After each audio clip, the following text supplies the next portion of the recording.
ओम नमः शिवाय। शिव महापुराण का अध्याय 38। दक्ष को शिव जी का उपदेश। वीरभद्र और महाकाली के गणों को देखकर दक्ष विष्णु जी से बोला, प्रभु मुझे बड़ा डर लग रहा है और हे प्रभु आप जैसे भी हो मेरे इस यज्ञ की रक्षा कीजिए। विष्णु जी ने दक्ष को समझाते हुए कहा, तुमने भगवान शिव जी से वैर क्यों मोल लिया है, यह उसी का परिणाम है और पूज्य जनों का अपमान करने से पग पग पर आपत्ति आती है। अब भी समय है, प्रसन्नता पूर्वक भगवान शिव जी की पूजा करो।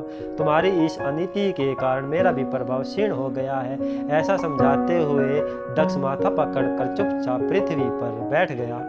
उसी समय वीरभद्र सेना सहित पहुंच गया और उसकी सेना से सभी दिशाएं व्याप्त हो गई। पृथ्वी और पाताल भूमि सब कांपने लगे। यह दृश्य देखकर वीरभद्र रुधिर की उल्टियां करने लगा और पुनः वह विष्णु जी की शरण में गया और विष्णु जी ने वीरभद्र को देखकर कहा, यह भगवान शंकर जी का गण है और इसकी विशेषता यह है कि यह भगवान शंकर जी के शत्रुओं का नाश कर डालता है और इसे कोई भी नहीं रोक सकता। यह निसंदेह तुम्हारे साथ मेरा भी नाश कर देगा। अब तो मुझे भी डर लगने लगा है और इस पर मेरे सुदर्शन चक्र का भी कोई प्रभाव नहीं पड़ेगा और इसके रोकने की शक्ति मेरे अंदर नहीं है।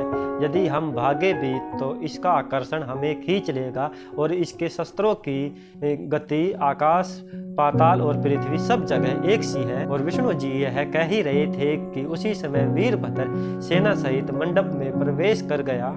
वीरभद्र के आने पर इंद्र ने विष्णु आदि का परिहास कर युद्ध प्रारंभ कर दिया और इंद्र और शिवगणों में भयंकर संग्राम हुआ। भृगु ने दक्ष के संतोष के लिए शिवगणों का उच्चाटन कर दिया, जिससे भूत प्रेत पिशाच पराजित होकर भागने लगे। और यह दृश्य देखकर वीरभद्र ने त्रिशूल लेकर सभी देवों को घायल कर दिया और उनसे कहा, हे इंद्रदेव, सूर्य देव, चंद्रमा देव, वायुदेव, अग्निदेव और वरुण देव को कहा, तुम बिना आज्ञा तुम इस यज्ञ में क्यों चले आए हो, अब तुम्हें इसका परिणाम भुगतना पड़ेगा। ऐसा कहकर देवों और वीरभद्र में भयंकर युद्ध हुआ। अगर आपको वीडियो अच्छी लगी हो तो चैनल को लाइक शेयर कमेंट सब्सक्राइबर करें। ओम नमः शिवाय।